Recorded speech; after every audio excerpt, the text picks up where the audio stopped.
Pêşnûmeya rakirina parêzbendiyên parlamenteran di Komîsyona Makezagona Parlamentoya Tirkiyeyê de hate qebûlkirin. Tê pêşbînîkirin ku ev pêşnûme heta 18 Gulanê bibe qanûn.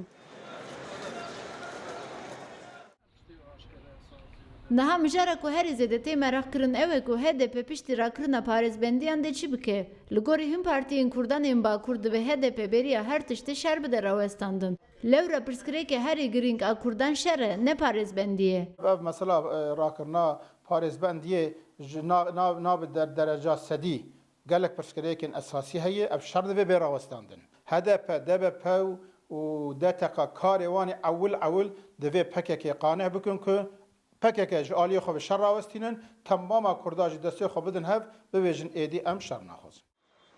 Hin rêveberên partiyên Kurdan jî dibêjin pirsgirêka Kurd ancak bi diyalogê çareser dibe. Divê HDP ji bo diyalogê di parlamentoyê de bimîne. Ji ber ku îro li welat şer û pevçûnek heye û pirsa Kurd heye ku ev sed sal e didome, xuya ye ku şerê bi vê awayîn, pirsgirêkê bi vê awayîn divê bi siyasetê were safî kirin.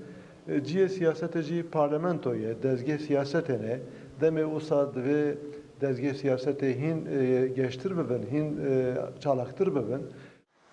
Li gorî rêveberên Hakparê jî divê HDP helwestekî zelal deyne û ji bo mayîna parlamentoyê ısrar bike.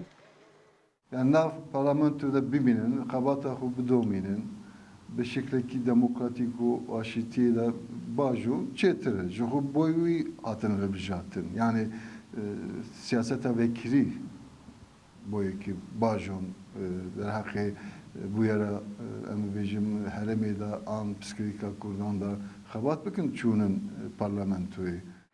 Li parlamentoya Tirkiyeyê niha derbarê 135 parlamenteran de 619 fezlekê hene. Ji wan 5 parlamenter yên HDP ne.